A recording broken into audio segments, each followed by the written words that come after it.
Hello, ladies and gentlemen, and welcome back to another episode of Beneath the Lift Tower. My name's Charles McGilvray, and as always, I'm joined by Simon Stacey and Jess Kebbell. Today is another special edition of the show where we've got a very special guest. Born in Brisbane, son of Wallaby great Angus Scott Young, he came through the Queensland rugby system, playing for Queensland County before making over 70 appearances for the Reds. He also won the 2021 Super Rugby AU competition. During his time at the Reds, he also sought further playing experiences heading across the ditch to play in the NPC for the Bay of Plenty Steamers, before heading north to join the Saints, making 65 appearances, scoring 4 tries. Saint 2057, Angus Scott Young. How you doing, Angus? Well, good, thanks. Thanks for having me, guys. Yeah, no, thanks for joining us. Have you had a good time off of you last week? A bit of downtime with the fixture sort of break? Yeah, it's been lovely. I actually got across to Morocco, which was unreal. I'd never been before, but I went on a bit of a surfing trip in Tagazout, which the inspiration was kind of like, I'm Australian and I can't really surf very well, so I wanted to go over there and like, learn a bit more because I felt like a bit of a fraud, to be honest. So I went over there and spent 5 days there. It was awesome. I can highly recommend it if you guys ever want to learn how to surf more. It's unreal.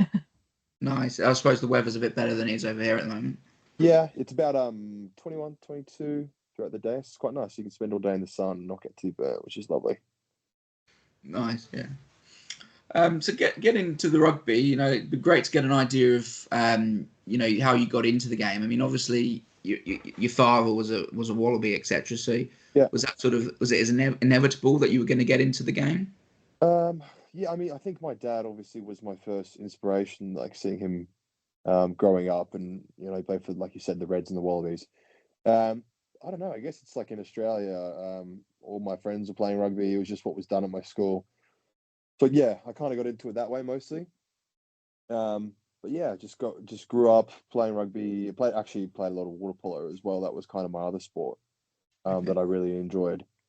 So yeah, just played heaps of sports as most Aussie kids do, and then found out I was pretty good at rugby. And then obviously my dad gave me a few tips, and yeah, just went through the Reds pathway system and went pro in 2018. Was my first year with the Reds as a full-time professional.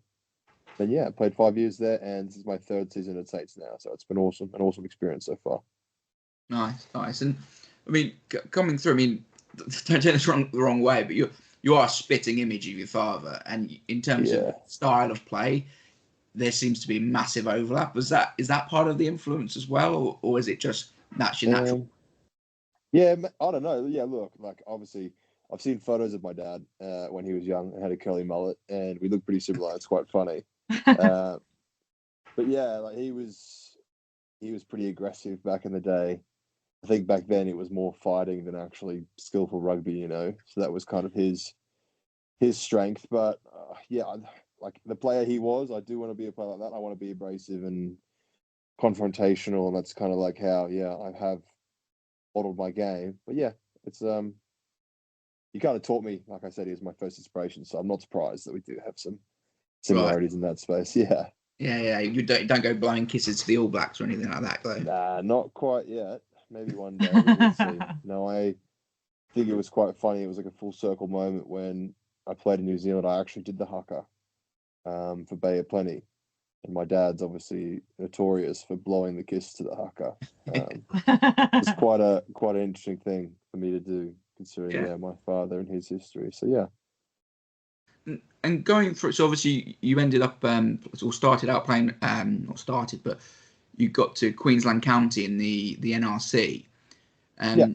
What was before that? How did you? Was it a local club, or was it you straight into the Reds sort of system from a young age?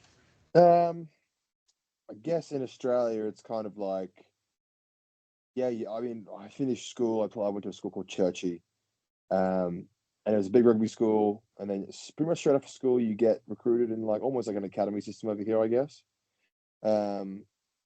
And yeah, I played like Reds under 20s, and then played. My local club was University of Queensland because I was studying there at the time. And yeah, you just go through the 20 system. I played 3 years of Reds 20s and 2 years of Aussie 20s, and then you sort of move up the ranks. And it's like I mean, you look at Saints and the progression they have from their academy to full pro. It's a bit like that. I would say it's probably not as successful in developing full-time pro athletes because the resources are probably not as great as over here. But yeah, it's pretty seamless transition, to be honest, and that's how I got through Pathway. Made my pro debut in 2018.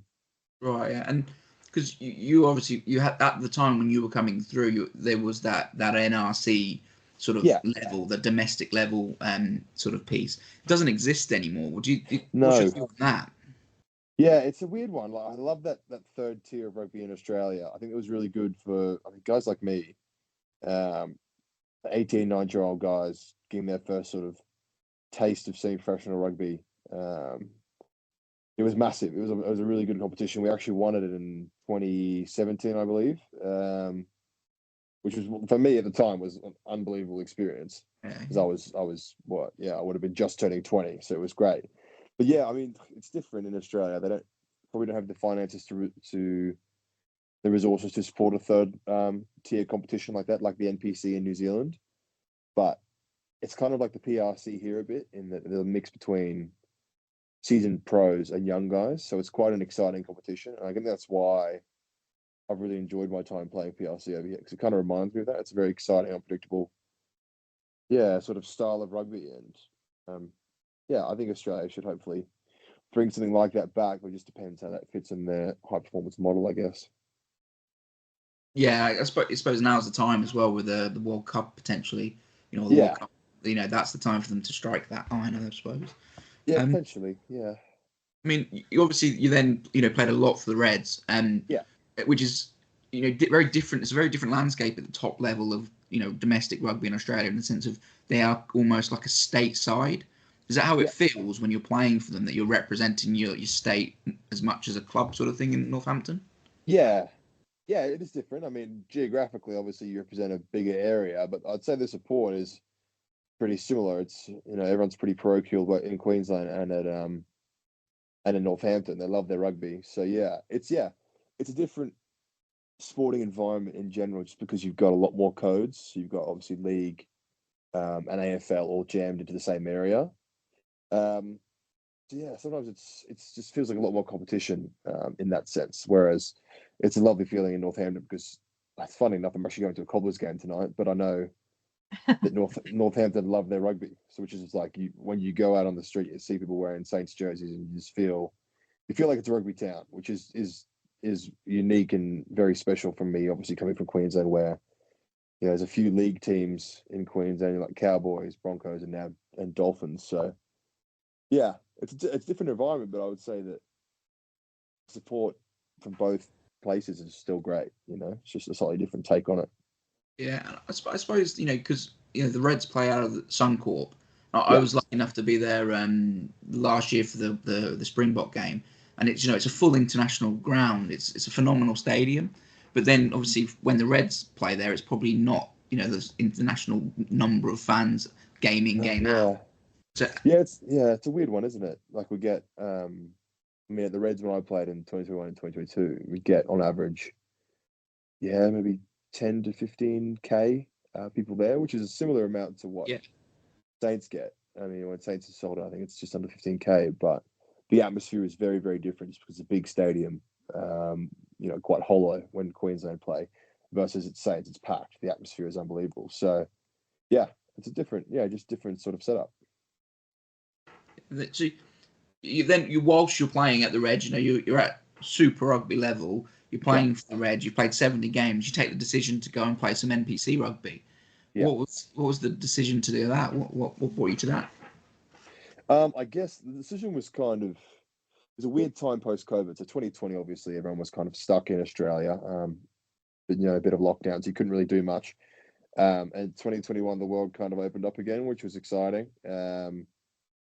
And we actually won the Super Rugby AU competition in 2021, and I had an awesome season that season. I was really enjoyed myself. I was pretty prominently. I started most games. I was calling lineouts, and I was just loved my rugby. And I kind of hoped that I'd be picked in the Wallabies team. I didn't unfortunately didn't make it. I don't know as to why, but that was kind of like, well, if I want to go and upskill somewhere, I'm not going to just dwell on it and play club rugby, which is not the highest standard rugby in Australia. I want to go and test myself against, the guys in New Zealand. And there was an opportunity that had arisen in the Bay of Plenty, which is a really nice place to live. It's beachy in the North Island of New Zealand. And I was like, I would love to do that. They have some great players there.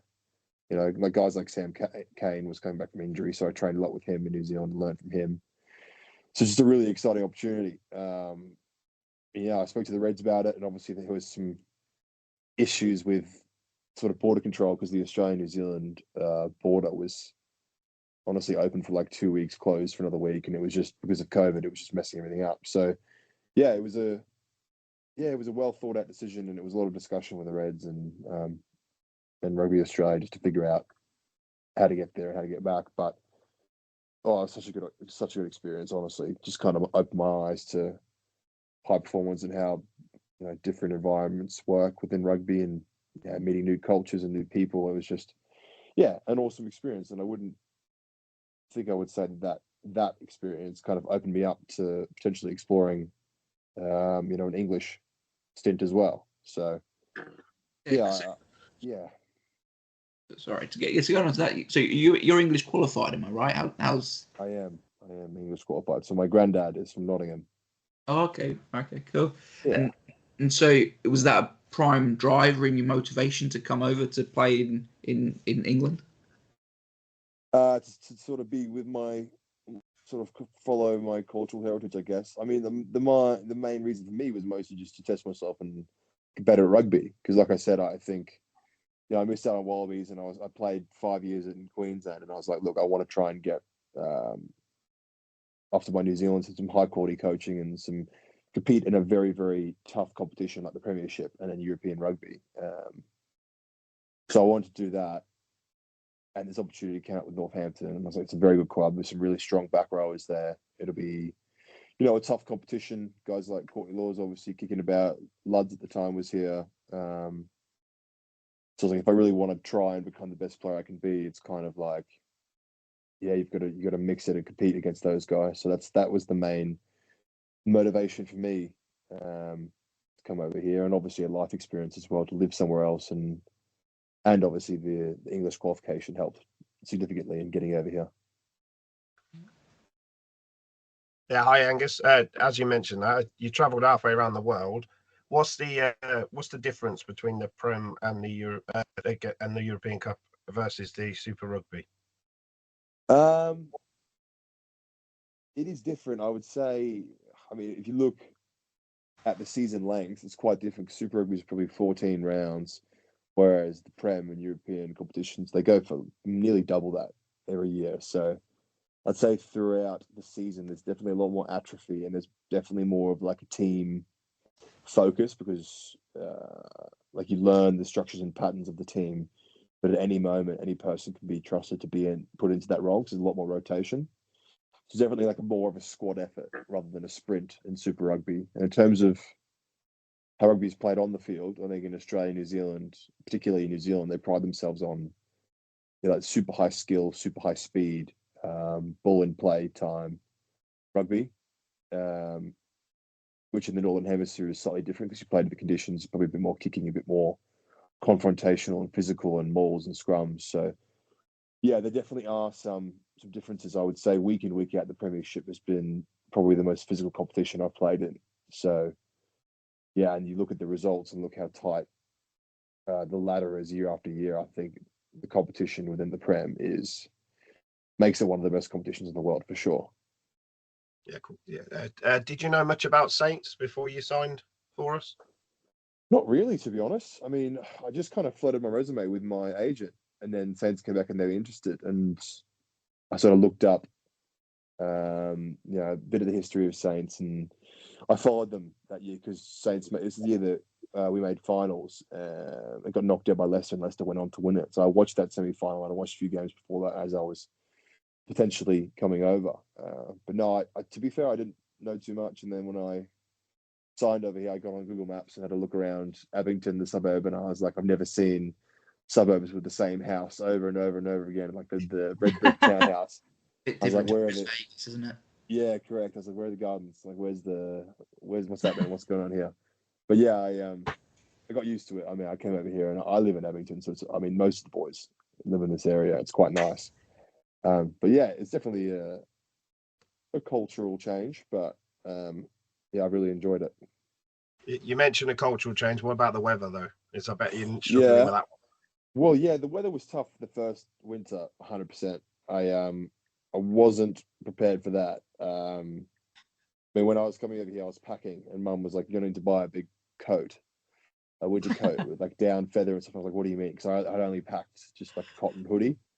I was like, "I don't know, I'll be fine," because I honestly hadn't experienced a winter like colder than 13 degrees in Australia, maybe. So yeah, I know. So coming over here was a bit of a shock first up, but I've adjusted definitely. I started doing a lot more ice baths and kind of getting used to the cold and getting proper clothing. So yeah, it was a tough one, but I'm used to it now, and I do like the cold. Nothing better than a crisp sunny day when it's cold. It's quite nice. It's just they're pretty rare because most of the time it's cold and quite dreary here. So yeah. Yeah, going back to your position, Yeah. you're known as like a hard tackling flanker that does all like the hard work, and you normally top the stats of tackling in most matches. Yeah. Were you always a forward, or have you played in other places? No, I've always been a forward. I think, yeah, my size and my lack of speed has probably kept me as a forward growing up. But yeah, I started because I was a big kid when I grew up. I mean, I probably started in the front row. I used to be a prop, and then moved back to second row because I shot up and I was tall, and then eventually didn't get tall enough. So now I've moved back to the back row. So it's kind of been I've played most positions in the forward pack. But yeah, always been one of the big guys at the front. At your time at the Saints, then, so what have you been your highs and lows so far? Obviously the Premiership, but anything Yeah. pick out? Yeah, obviously winning the Prem was an awesome experience. Yeah, that's just something that, to be honest, I didn't expect to happen. And when we were going so well last year, I was like, we're going to hit in it with a real strong chance, and that was awesome. Just a really incredible experience. I think some of the European games as well, like playing Leinster away at Croke Park, was a great experience. We travelled to South Africa this season, which was awesome as well. In terms of lows, I mean, can't think of one in particular, but I think, yeah, probably in my first season when it was coming to Christmas time, when it was just cold and dark and we were playing week in, week out, and obviously being away from family, I was like, oh, what have I done? I moved halfway across the world. And this is a little tougher than I anticipated, but like I said, I'm used to it now. But yeah, I think that was definitely a tough time. But I'm glad it happened because you learn a lot about yourself in those tough moments. So yeah. What did you make of the parade the day after you won it? Oh, it was unreal. That was so cool. Yeah, getting on a bus like that, driving around town and seeing everyone come out in the town centre was awesome. And yeah, I filmed. I had my phone on the whole time, just filming everything, sort of cherished that moment. But it was amazing, extra special because I actually designed the champs tees as well. So I did that in Queensland when we won. But I designed all the t-shirts that all the boys and staff at Saints, the white tees with all the graphics on the front, were wearing, which was extra cool just to see that. Everyone wearing them and enjoying themselves. So yeah, it was a really, really, really good day. Yeah, an awesome memory. It was amazing. And as every young Saint always wants to dream of being the captain of the Saints, what was it like to captain the side? Yeah, it's awesome. I've really loved being the captain in the past, 3-4 games. Yeah, it's been really, really good. I mean, I didn't really expect it too much in the PRC because I'd been sort of on the bench and a few starts here and there throughout the Prem. But yeah, I've always loved being captain. And I think when I speak and when I try to direct the team, it does get me out of my own head a bit. I just sort of get into more of a flow easier, if that makes sense, because that's something you have to do as captain, speak more and yeah, get involved. But yeah, I've been really enjoying it. Been able to use my voice more, and I've always been wanted to be someone who sort of leads from the front and with action. So I've tried to show that the past few weeks, and now we have a home quarterfinal. which is another exciting opportunity to play this weekend. Yeah, amazing. You mentioned your t-shirts that you designed as well for Yeah. the boys during the parade. But if I just kind of rewind from that a bit and kind of think about your kind of artistry in general, sort of, when was it that you kind of realized you had a kind of good talent for that and it was something that you wanted to do alongside playing rugby? I mean, I've always been artsy. Like even when I was a kid, I used to draw heaps, just whatever. Like my dad's quite of an artist as well. He used to draw quite a bit when I was younger, but I mean, it all sort of went back to when I was at school. I kind of had to stop doing art because I had to just do math science to get into. I was trying to study to get into medicine at the time, but after school, I think it was in 2020, end of 2020 actually. I did my knee pretty bad, and I was in hospital for a couple of weeks, which is unfortunate. I was just kind of like bored out of my mind, and I was like, "What should I do to pass time?" I watched like a million movies and read a few books, and I was like, "Why don't I start drawing again?" Because that was something I really enjoyed when I was a kid. So I started drawing, and I was like, oh, "I'm enjoying this." And I've also was kind of thinking, why is there no sort of streetwear brand or no sort of artistry surrounding rugby? And that's where the idea of St. Gustav grew. I was like, I want to. I've seen these people wearing like vintage NBA, NFL t-shirts in Australia, where they don't even support the NFL or NBA, but it's just more so that vintage retro sport aesthetic they want to wear and they want to be a part of. So I was like, why don't we channel that into something that is relevant to rugby union? So I started drawing my teammates, started drawing some sort of comic sort of designs. My style of drawing is sort of comic illustration because that's why I read a lot of comics growing up. So yeah, I kind of merged them all. I had a bit of a collection of old tees, like vintage tees as well. So I was like, why don't I just start making my own? So I started making clothing, started selling it through the Red store, started doing my own stuff. And now I started that early 2021. And then now, 3-4 years later, yeah, I still just in my own time do some drawings, make some tees, paint on my boots and paint on random bits here and there. But yeah, it's a really good hobby or sort of side hustle that I like to pursue when I'm not playing. And what was it like, getting to have those designs, not just for the players to wear during the parade, but also, for sale for fans to get? I'm sure you must have seen people wearing things about. Yeah, it's really cool. Yeah, when I go to home games and I see a few people wearing the hoodie or the t-shirt, when I first saw it, I was like, "Oh, that's really cool!" Like I've never seen that before. But now I'm kind of like used to it now, which is quite cool. A lot of the boys actually wear my stuff around training, which I think is awesome. And it's obviously free advertising that the lads are wearing it. But yeah, no, it's something really really cool, and it shows that they appreciate the artwork or the comfiness of the hoodie or the t-shirt or the hat or whatever I've made. But yeah, it's something that I like doing. I want those pieces to be special, and like I want my stuff to kind of be like limited edition. It's more of a reflection of a moment in time or a certain event, and or a team or a player they want to sort of immortalize in their own way. So yeah, it's really cool to see, and I'm definitely going to keep it going for the foreseeable future, I guess. And in terms of, I think you mentioned about university studies that you did in Queensland, and I believe you've done some postgraduate study over here.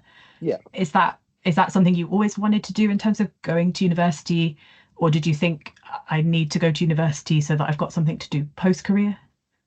A bit of both. I mean, as I said, I've always been arty, I've always been just kind of like a curious dude. So I always studied. I did a few degrees. So basically when I finished school, I got into medicine back in Queensland, and back in Queensland it was an MD only, so you needed to do an undergraduate before you could start studying med. So I did the Bachelor of Commerce, a Bachelor of Science, and then did what's called a PG Cert in Biotech. So my interests have always been in sort of science and how that interacts with, I guess, the human body and technology. And I recently did some study over here at Cambridge. I did a PG Cert in Philosophy because it's something that just really interested me as well. I never had a chance to study in Australia just because I guess you're so far away from the heartbeat of modern philosophy in Europe and England. But yeah, I love studying, I love reading, I love learning. So I think these things just all coalesce into sort of my creative, curious side. yeah, I've finished my Cambridge degree. I finished it in October, and my graduation's in April, which is very exciting. My mum's flying over for it, which will be awesome. Nice. Yeah, so I'll go to that, and then I think for the next little while, I'm okay on the studying front. I might have a bit of a break, but yeah, it's something that I'm really glad that I've done. Like you said, something to fall back on, as well as it's just kind of like me pursuing my passion as well. So yeah. And I'm assuming that kind of curiosity must be what kind of leads you into kind of traveling. Obviously, you just mentioned going to Morocco Yeah, recently. yeah. Is that kind of feed into that? And also, obviously, you're in Europe now, so you've got Yeah, kind of easier access to some European countries. yeah, 100%. I know whenever we have an off week, the lads always kind of ask me what I've been up to because they know I will have gone somewhere, mostly just by myself, just to explore something and learn about different places and cultures. But yeah, definitely, I think that the adventurous side sort of comes out when I do have time off, and whenever we have a week off, it's pretty obvious that all the Aussies just kind of flock around, go to just somewhere in Europe whilst we have the chance. So yeah, I really enjoyed Morocco, and that's just I guess I went to Italy last year, did like a little hiking trip by myself, which was cool. Yeah, we all the boys travel when the weeks are off because you need to get out, from Northampton and experience the world a bit. But yeah, I'm excited to see where I go next, I guess.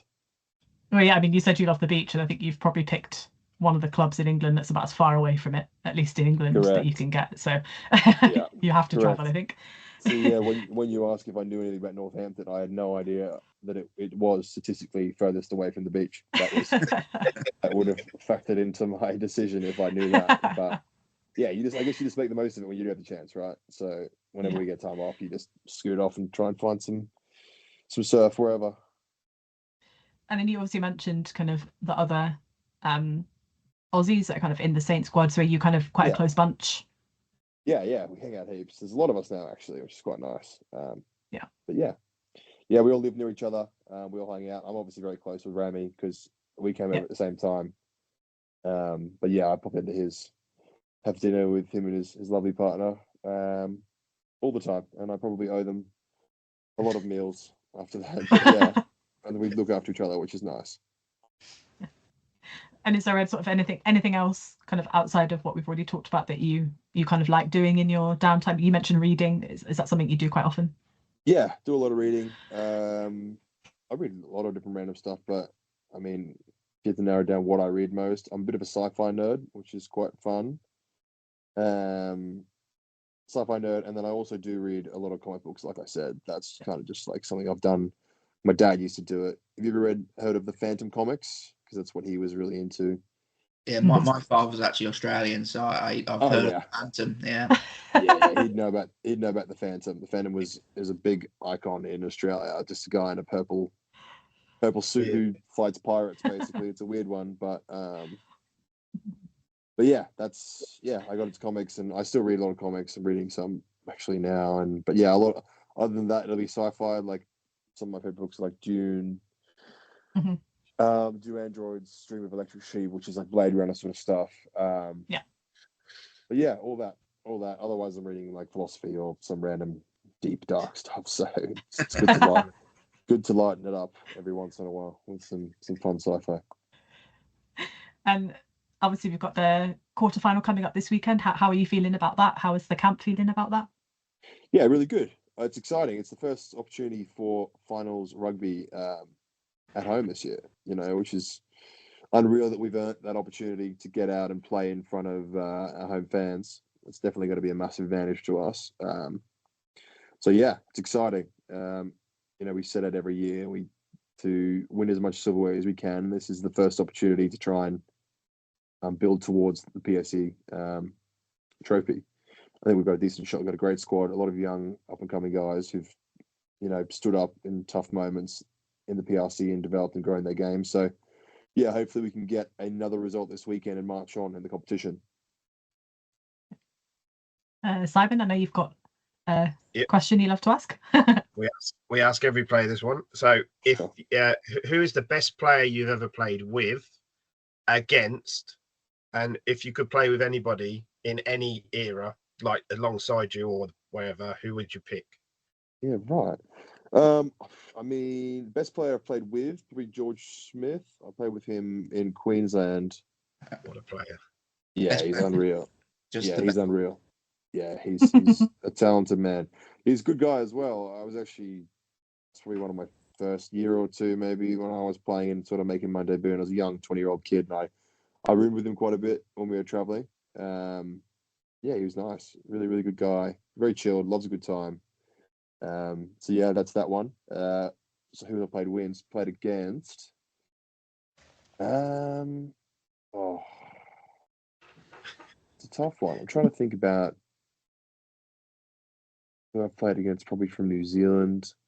I'm probably going to keep it with back rows because that's my position. But I played against Jerome Kano a couple of times, which was pretty cool. Played against him, I think, in his last season at the Blues, which was sick because he's obviously, every sort of six growing up has a bit of a likes watching him. He's a tough competitor, and he's played for the All Blacks for so many years. So yeah, him. And then if I could play with anyone, who would it be?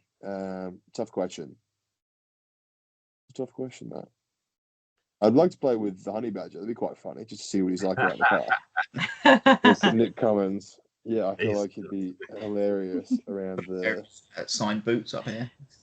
Yeah, it'd be funny. It'd be funny to hang out with him. I think he'd get kind of annoying after a while, maybe, but I think it'd be hilarious. Right. I've got a really random question, and it might not be relevant whatsoever, but being an AC/DC fan, I was just wondering, are you named after Angus Young from AC/DC? My dad is actually a very big AC/DC fan, and he's never explicitly said that I was named after him, but I think, there's probably some signs there that I was. Yeah, Scott, Angus, you've got Bon Scott, haven't you? So. Bon Scott. Yeah, it's funnily enough. I actually went to school with a guy called Bon Scott, and so there was Angus Scott Young and then Bon Scott in the same class at the same school. And it's just like, obviously, the parents are a big fan of AC/DC, but yeah. No, my dad was a big AC/DC Kiss fan as well, so I wouldn't be surprised if that's part of the reason. But yeah, thankfully I have that extra Scott in there, so that makes me my own person.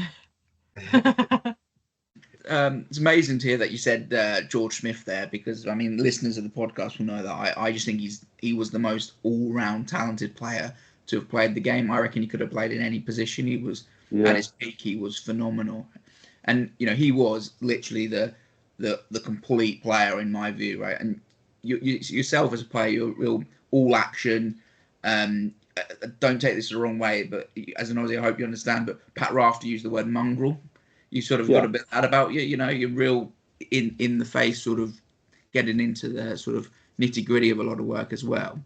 What areas of your game would you think you want to develop and grow?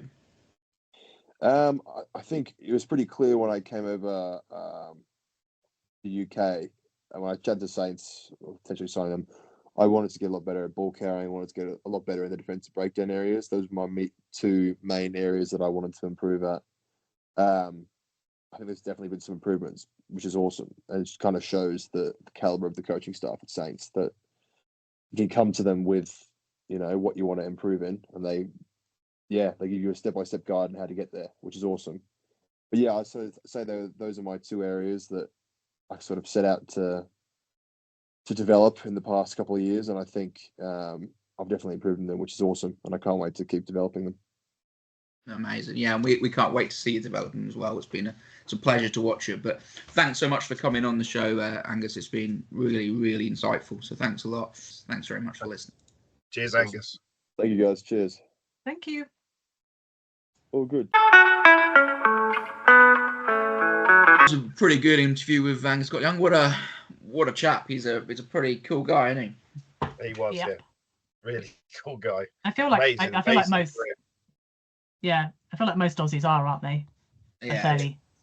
They're fairly chill. Yeah, like he's highly academic. He's a successful artist to some. He's an artist, and he's rocking the world around playing rugby as well. Traveling in the world. He's doing things right somewhere. Yeah.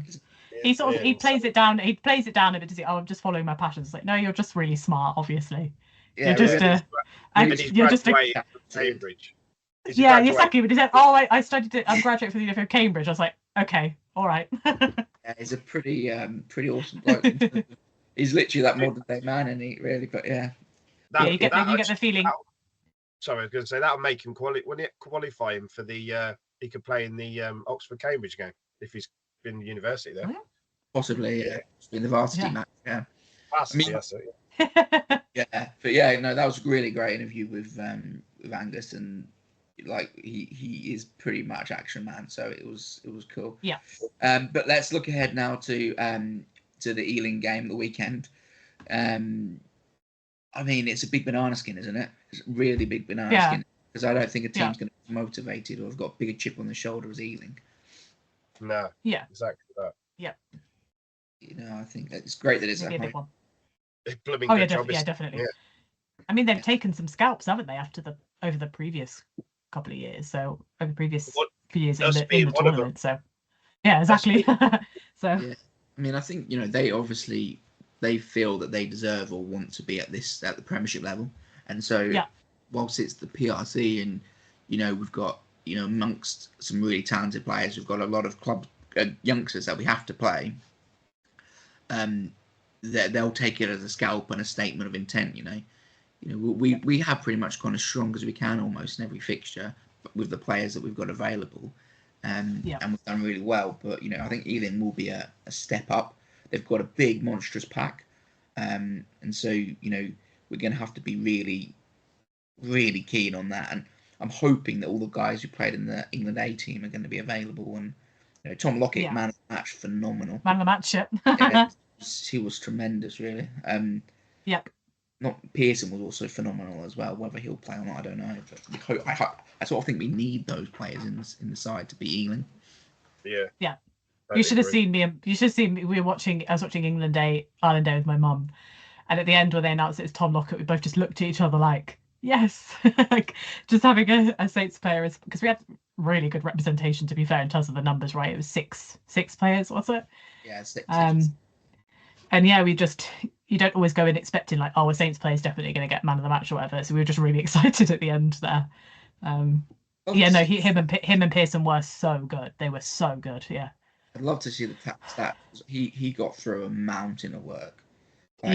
Defensive. I mean, they were really lucky, and Langdon was part of the luck, was that that Irish didn't challenge at the line out a lot of times because of the wind. The ball was going down the side most of the time, but obviously new laws. If you don't challenge it doesn't have to be straight. But the wind the weather. Well, that's what I mean. I think it's almost one of those things that like you could challenge, but then nobody would ever be getting a line out, would they? And at that point, teams probably just like, it's actually just easier to let them set up and go rather than constantly having to have like scrums afterwards. Because it was a very windy day. Yeah. But yeah, good representation all around. I mean, talk about like defensively. I mean, Finn Smith in the international, top tackler from our team that day, which is absolutely ridiculous. I think he said he's second only to Owen Farrell in terms of most tackles a 10 has made in an international match with 16, one behind Owen who did 17. Like honestly, ridiculous. He had a lot of making up to do for the centres either side of him, really. It was a really weird. A very weird English performance all round, to be honest. It just feels like sometimes they don't feel like they're free to do what they want to do. And it felt a little bit. It did feel a little bit like the best team perhaps didn't win, but at the end of the day, we kicked the points that we needed, and they didn't. Yeah. But no, he's just I think it's going to be a hard job. Not just a hard job for Marcus to get back at 10, but a hard job for Marcus to be starting really, because I don't think 15 works for him as a place, and you've got to think Fairbank comes back and challenges back for that shirt fairly quick. All day long. Yeah, I mean, I think the thing is, like, there's a lot of thing around the box kicking and all this sort of stuff, right? And I find it really strange that the pundits aren't understanding the scenario, what's happening there, because no team at international level, not really at Premiership level, play attacking rugby in their own half. You kick, you win territory, you win the ball back, you play. That's what teams do, right? No one plays wide, expansive rugby in your own half. So England box kicking, kicking. Well, Ireland don't. Scotland don't. No team do. No, I've seen Saints do it plenty of times from their own line, but I know what you're saying. Not, yeah, but Saints are a territory-focused side as well. So Yeah. you kicked for territory. You put a strong defensive shift in. You win the ball back, or you force errors, and then you play. England were kicking. The chase wasn't all that great. Their defence was so poor that they were reverting. They were back in their own half, or the kicking game from Scotland was good. So therefore, we start the process again. So then England kicked again, and then you match up, and then you start the process. They went through the process because that's what teams do. They got to get down their pitch, and Saints will do the same thing this weekend via Ealing. We won't play wildly in our half. We'll get down there and play. Yeah, it does feel a bit like Mitchell gets kind of some unfair. I do think he's perhaps not been at the top level we know he can get in the tournament, and he'll probably say the same. But I also felt like he gets a lot of unfair criticism for those kinds of tactics, because it does just make sense. Like it does. It's not great. It's not fun to see. I do understand that from a kind of watching it perspective. But then when you compare it with Randall, who his first box kick basically had to go straight up in the air because it was almost charged down. His second one was charged down. At least Alex had the ability to get us out of those. It's the shackles. He's being shackled by Borthwick because it's just not the way he wants us to play. I don't know. I think if not we, because I don't support England, but if England had possession in the Scotland half for enough period of time, Mitchell would have got them ticking, and he would have taken the opportunities. They didn't create the opportunity in Scotland's half. The winning penalty came from the halfway line. Like they just didn't create anything because they didn't have that foothold in the opposition. I mean, the thing with Harry Randall is really funny because Bristol, as a rule, do not kick. So you're bringing in a really talented, nippy scrum half who works for Bristol. They just attack. Right, but you could bring him into international level and ask him to do something he hasn't done at club level. Yeah, I'm not dissing the lad because he's quality for Bristol, but he is not in the national level. Not at the minute, anyway, and he's too small. Well, he's nippy for the tactics, the way England play. He doesn't fit. So what's the point of playing him? I think if you can get that foothold in the opposition and play like England, I'm sure do want to play. It'd be great, but they're not. The defence wasn't there. You need, it's shocking. It's shocking when you fly half the highest tackler. Yeah, that is absolute ridiculous stat. Yeah, you think as much as the stats sound great for Finn, you look beyond it. You think that isn't how that's meant to be. Like, I think even when Owen Farrell made the 17 tackles in a game, I don't know, he might have been, but I'm not sure he was the top of the list. It's just a good number for a fly half. But when you've got a really good number for a fly half and it's the biggest number, there are some serious questions to answer. He did his bit, didn't he? Was he playing 10 or was he playing 12 when he got that? I believe one of them at least was when he was playing fly half. I'm not sure about both of them, but he's got 17 tackles in 2 different matches. He's done it twice, Owen Farrell. It was bringing it back to Saints. Protected, isn't it? We need to get particularly those particularly the England A guys, like you said, some of those ones, like it would be really great to see them this weekend, because I mean Tom Lockett's going to just be fitted on top of the world, surely. Yeah, hope. And so bringing it back to Saints, what do we think team wise? All right, I'll go. It's got to be full strength. Manny, Langdon, Big Trev, because Trev hasn't played, has he? I don't know where Manny is in terms of is he back fit now? Yeah, he played with Nottingham. He played, didn't he, at Nottingham? Oh yeah, of course, yeah. Ignore me. Lockett and probably. Hopefully Munger's back or Big Ed Prowse. No, I think an injury update came today. I don't think Munger is going to be ready. I think I read that he wasn't. I might be wrong, but there was definitely an injury update that came out today, and I don't think it was tremendously positive about all of them. I always forget his name. The big Fijian lad. What's his name? Timo. Timo. I'd have him and Lockett probably. Yeah, that sounds good. I mean, just action man. Yeah, so in the time. That star of the show who's just been on the podcast. He's got to be captain. It'd be interesting if Henry and Pollock would be available. Obviously, this weekend there's no international rugby, is there, this weekend? So no. You'd hope we'd get him back. You'd sort of then, if sort of Augustus is around or whatever, or and then Tom James and GMC, Litchfield, Savala, Seabrook, Hendy, Ram. like if you play that side, you got to think it's going to be too strong for Ealing. As long as they don't start till the second half like they have been the last few weeks, then we should be all right. Yeah. It said in the injury update that Chunya hasn't managed to get a huge amount of running through his hamstring as of yet, so I'd be very surprised. So that would be a no. So yeah, he's also been on the coaching side, hasn't he? Because I see him up there. He's been sitting up coaching the PRC teams. Yeah, if he's fit, but they've definitely got the players involved, haven't they? Non-playing. You never know. Lockett was doing it, wasn't he? Burbs might be around, but yeah. So let's sort of think about predictions. It's my turn to go first. I'm gonna go. I think we'll win well. I think if we go with a similar team to what we just said, that's to be too strong. And if they get their act together and start strongly for once, I know that's not what's happened a lot this season. But if they do come in with the right attitude and go far, I reckon something like 55-12. Really? I reckon a big score. Going to be a try scorer. Wow. Who's your try scorer? Oh well, part of me wants to say Hendy because Hendy will score if he's on the pitch, but I mean I'd be a fool not to back Siebes, wouldn't I? He's done me well. So what do you reckon? I'm going to go 42-26. And James. James, you're right. Okay, yeah. Good call. I'm going to go, obviously, Hendy, because luckily none of you took it and I'm having it. Like a cheat code, that. Yeah.